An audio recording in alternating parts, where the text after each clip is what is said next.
쇼미더머니 좋아하셨나요? 저는 좋아하진 않았습니다만 그런 경연 서바이벌 프로그램들을 보면 두 사람들이 대결하는 장면들을 꼭 넣더라고요. 슈퍼스타 K 같은 것들도 그렇고 이렇게 둘이 싸워서 더 잘한 사람이 올라가고, 그리고 특히나 그런 힙합 프로그램이나 이렇게 춤추는 그런 프로그램들을 보면 이렇게 상대방을 이렇게 누르는 그런 게 더 많더라고요. 그러니까 디스전이죠. 그렇게 해서 상대방보다 더 잘해야 되고, 어떤 경우에는 상대방의 약점이나 이런 것들을 이렇게 폭로해가지고 들추어내가지고 그래서 그 사람을 당황시키기도 하고, 그런 방식으로 두 사람이 경쟁하는 그런 것들이 이제 시청자들을 굉장히 흥분하게 하죠. 특히 고수들이 맞붙을수록, 그래서 그거를 아주 기가 막히게 수행할수록 보는 사람들의 감정도 고무되기 마련이죠. 예레미야 28장이 저는 꼭 그런 장면처럼 보입니다. 두 인물이 나오는데요. 예언자 예레미야와 예언자 하나냐입니다. 둘 다 이 본문에서 예언자라는 타이틀을 이 각각의 사람들에게 붙여주고 있어요. 그리고 성전에 서 있는 제사장들과 백성들은 이 둘의 대화를 마치 고수들의 경합을 바라보는 청중들처럼 잔뜩 상기된 채로 바라보고 있습니다. 오늘 교회력 성서일과 구약 본문은 하냐냐의 예언에 대한 예레미야의 답변으로 시작하는데요. 그래서 그 앞의 내용들을 봐야 합니다. 하나냐가 이렇게 예언했습니다. 나 만군의 주 이스라엘의 하나님이 말한다. 내가 바빌로니아의 왕의 멍에를 꺾어버렸다. 바빌로니아 왕 느부갓네살이 이곳에서 탈취하여 바빌로니아로 가져간 주의 성전의 모든 기구를 내가 친히 2년 안에 이곳으로 다시 가져오겠다. 또 유다 왕 여호야김의 아들 여고냐와 바빌로니아로 잡혀간 유다의 모든 포로도 내가 이곳으로 다시 데려오겠다. 나 주의 말이다. 내가 반드시 바빌로니아 왕의 멍에를 꺾어버리겠다. 이 말씀은 청중들의 환희를 자아내기에, 이들을 흥분시키기에 부족함이 없었습니다. 우리는 이 바벨로니아 왕 느부갓네살의 군대가 예루살렘을 함락하고 그 백성들을 다 바벨론으로 포로로 끌고 갔다가 70년이 지난 뒤에 다시 돌아오게 된다는 이야기를 알고 있죠. 지금 이 시점은 그 일이 있기 전이에요. 그런데 왜 돌아와야 된다고 이야기를 하냐면 일부가 가 있는 거고요. 그리고 아직 예루살렘이 완전히 멸망하진 않았지만 대단한 약탈이 성전의 기구들을 가져가는 방식으로 행해진 그 이후였습니다. 이 성전의 기구들을, 그러니까 성구라고 해서 함부로 건드릴 수도 없었고 거룩하다고 여겨졌고 하나님께 제사를 드리고 하나님을 섬기는 도구라고 생각했던 것들이 약탈당해서 그 땅으로 끌려갈 때 이스라엘 백성들이 느꼈을 굴욕감이라는 것은 상당했을 겁니다. 그런데 2년 만에 바벨로니아는 꺾인다. 모든 성전 물품이 이스라엘로 돌아온다. 라고 하는 예언이라면 이보다 더 좋을 수 없는 거죠. 그들이 정말 너무나도 원하던 그 이야기를 하나냐는 말했습니다. 예레미야가 어떻게 반응했을까요? 이게 오늘 본문인데요. 아멘. 이 말을 어떤 톤으로 했을지 사실 궁금합니다. 어떻게 아멘이라고 했을까? 만약에 예레미야가 익살스럽고 재기발랄한 타입이었으면 이걸 좀 조롱하듯이 했을 수도 있을 것 같은데, 예레미야를 보면 이스라엘의 운명을 누구보다도 진심으로 슬퍼하고 괴로워했던 사람이었고, 그리고 이 사람이 심성이나 캐릭터를 생각해 보면 이 시점에도 정말 진심으로 그렇게 되기를 바라는 마음으로 간절히 아멘 하지 않았을까 싶습니다. 그 장면을 볼까요? 아멘. 주님께서 그렇게만 해주신다면 얼마나 좋겠소. 주님께서 당신의 예언을 이루셔서 주님의 성전 기구와 모든 포로가 바벨로니아에서 이곳으로 되돌아올 수 있기를 나도 바라오. 이것은 예레미야의 진심이었습니다. 인간적인 마음으로는 모든 일들이 잘 풀리기를 바라는 마음 간절했어요. 그 어떤 예언자보다, 그 어떤 제사장과 백성들보다 예레미야가 정말로 원했어요. 그러나 그는 이어서 이렇게 대답합니다. 그러나 당신은 이제 내가 당신의 귀와 온 백성의 귀에 일러주는 이 말을 들으시오.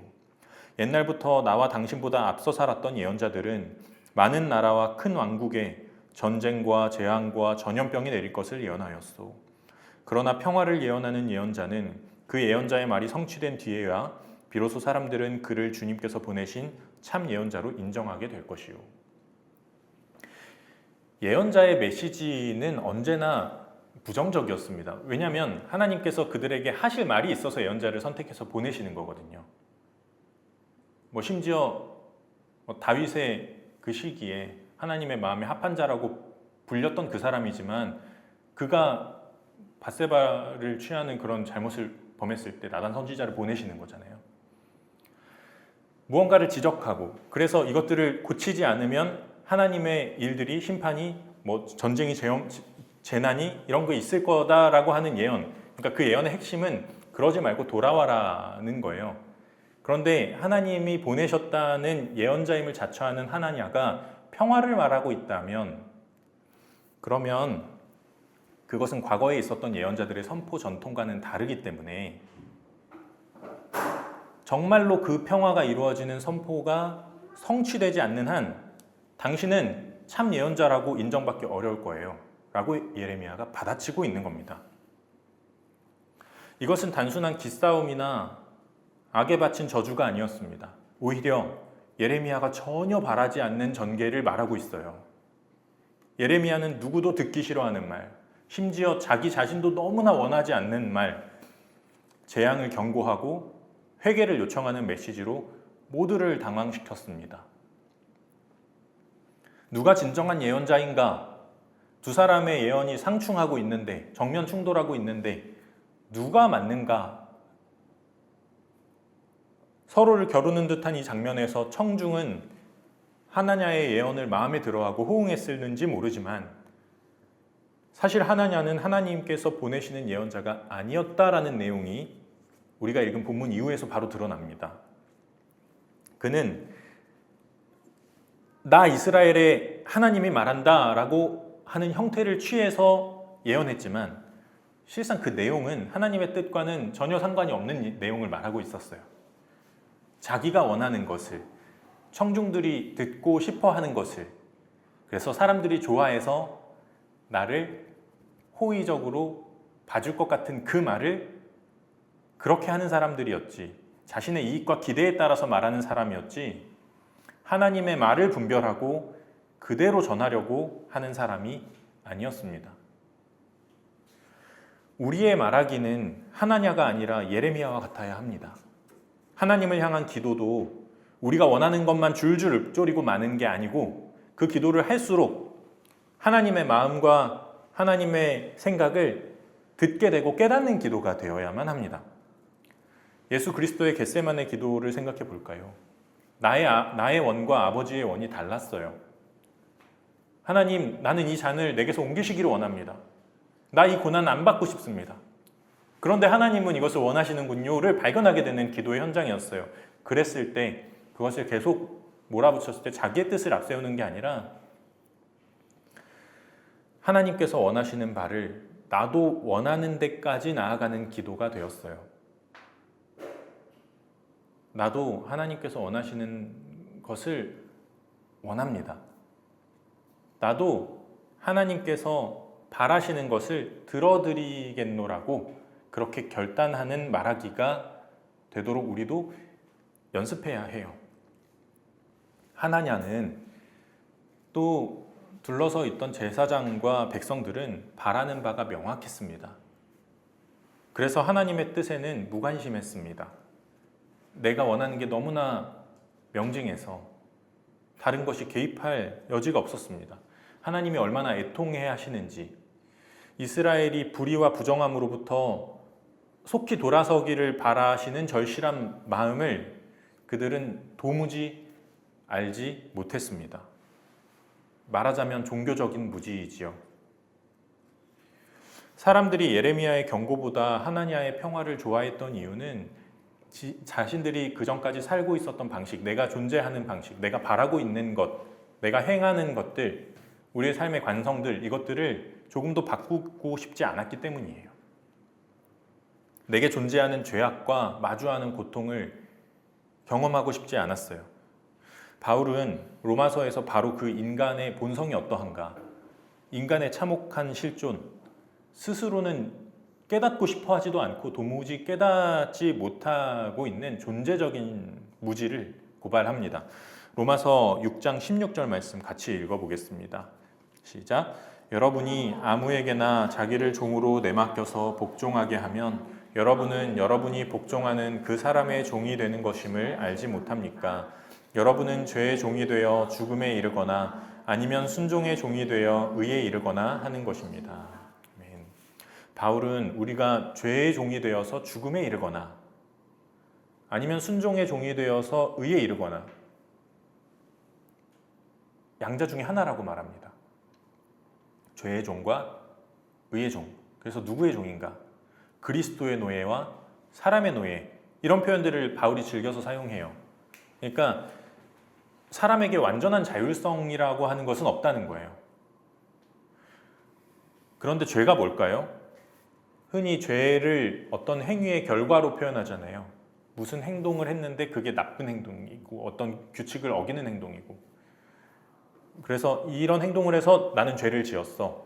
이 행위를 죄라고 보통 얘기합니다. 법정 용어에서 어떤 사람이 유죄인과 무죄인가를 말할 땐 그 죄라는 거는 그 딱 특정 행위잖아요. 신학자 폴 틸리히는 죄라는 것은 우리를 둘러싼 실존이다라고 말합니다.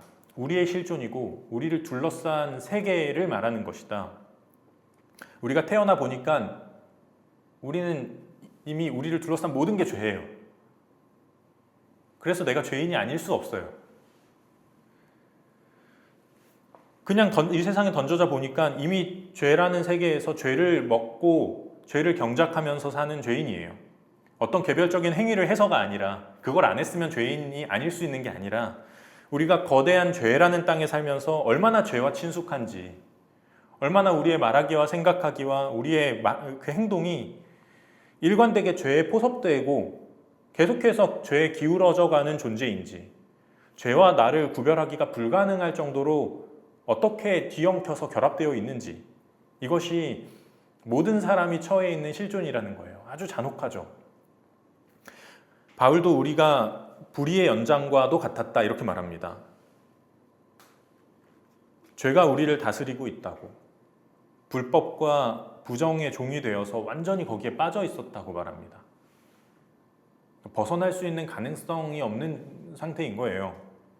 죄가 무언가 일하려 할 때 우리를 도구로 쓰고 있대요. 그런데 17절과 19절에서 이 모든 절망적인 상태를 일축하는 한 단어가 있습니다. 이 모든 상태가 전에는 이라는 말로 묶여요. 전에는 이러하였지만 지금은 다른 가능성이 열렸어요. 18절에서는 죄의 해방을 받아서 의의 종이 되었어요.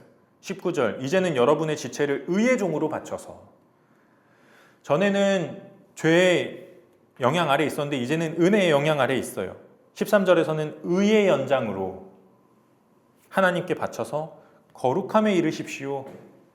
그리고 그 마지막은 영원한 생명입니다. 죄의 삭은 죽음이요, 하나님의 선물은 우리 주 예수 그리스도 안에서 누리는 영원한 생명입니다. 라는 전혀 다른 그림을 바울은 그려줍니다. 죽음에 이르게 하는 죄라는 늪에서 허우적대던 우리에게 영원한 생명이라는 전혀 어울리지 않는 선물이 주어졌습니다. 여기서 영생이란 벗어날 수 없을 것 같은 우리를 둘러싼 세계, 그 죄라는 실존으로부터의 해방입니다. 늪처럼 허우적댈수록, 벗어내려고 힘쓸수록 더 빠져드는 것 같던, 자꾸 우리를 끌어당기던 그 죄라는 세계였는데 우리가 우리를 위쪽으로 들어 올리는 힘을 만나게 된 거예요. 벗어날 수 없다고 생각했던 세계이고 포기할 것만 같았는데 그 너머가 있구나 라고 하는 것을 전망하게 하는 각성이 일어났습니다. 그게 하나님의 선물이래요. 흔히 아무런 간섭도 받지 않는 것을 자유라고 생각하잖아요. 요즘 유아가 정말 많이 하는 말이에요. 내 마음대로 할 거야. 뭐 길 가다가 그 자동차가 뭐래요? 예를 들어서 소나타래요. 그래서 제가 알려줘요. 아, 이건 소나타가 아니고 뭐야, 내 마음대로 할 거야. 이런 식으로 얘기하거든요. 근데 우리는 다 마음대로 하고 내가 이렇다고 하면 그게 됐으면 좋겠고 누구도 나에게 간섭하지 않았으면 좋겠고 그러면 자유롭고 그러면 잘 살고 있는 거고 그러면 행복하다고 생각하지만 바울의 시선에서는 여전히 종이에요. 여전히 묶여 있는 거예요.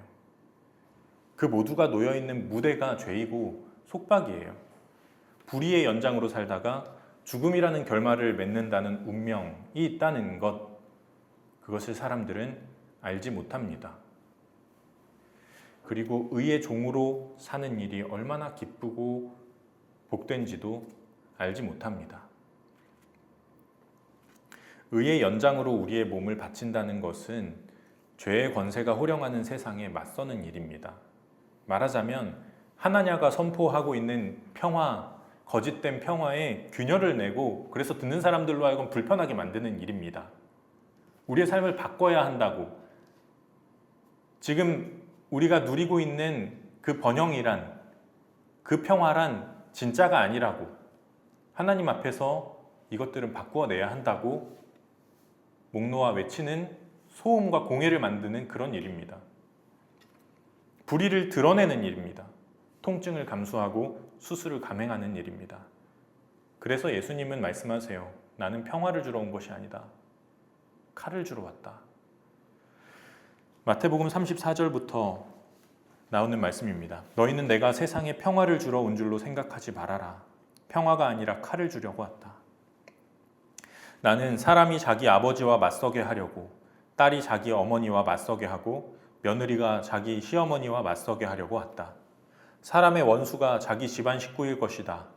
나보다 아버지나 어머니를 더 사랑하는 사람은 내게 적합하지 않고, 나보다 아들이나 딸을 더 사랑하는 사람도 내게 적합하지 않다.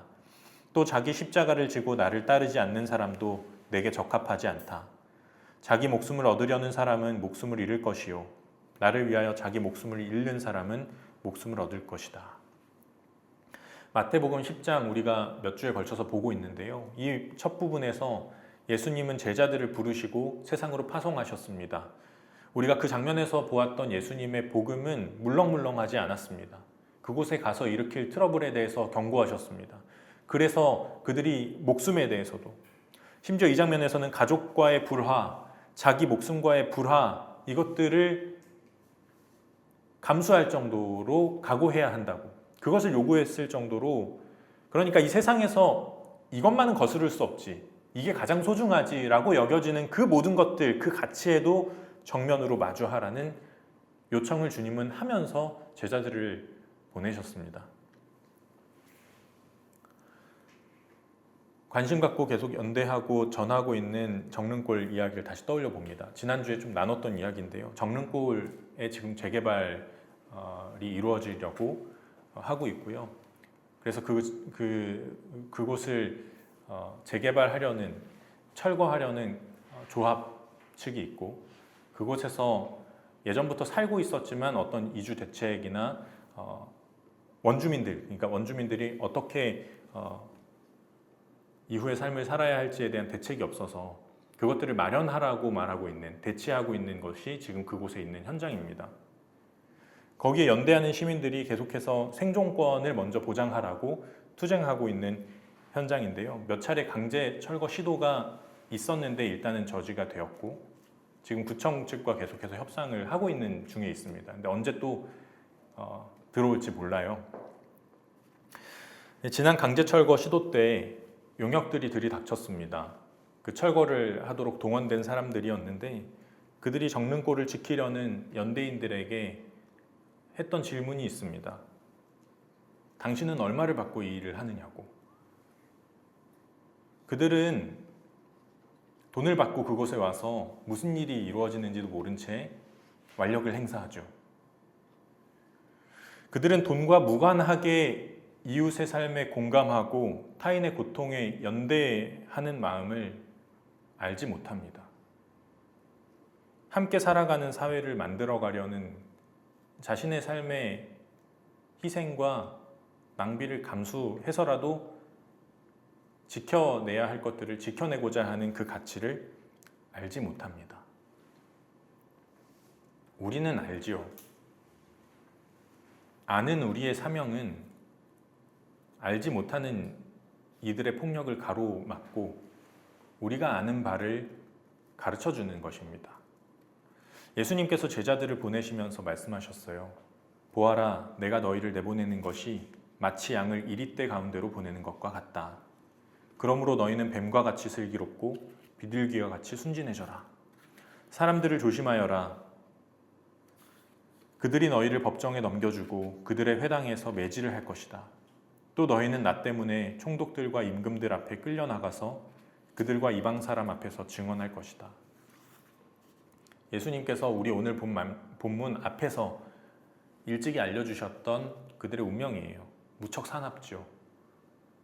그들의 사역 대상이 되는 세상이 그들을 환영하지 않을 거라서요. 그들과 같은 생각을 하고 있고 그들과 같은 세계를 그리고 그들을 환영하는 사람들이 있는 곳으로 가서 그곳에서만 사역하는 게 아니어서요. 예수님은 양과 같은 우리를 이리떼 같은 곳으로 내보내십니다.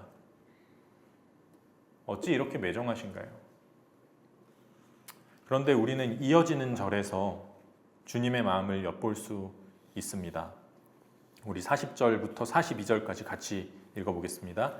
너희를 영접하는 사람은 나를 영접하는 것이요 나를 영접하는 사람은 나를 보내시는 분을 영접하는 것이다. 예언자가 받을 상을 받을 것이요 의인을 의인이라고 해서 영접하는 사람은 의인이 받을 상을 받을 것이다.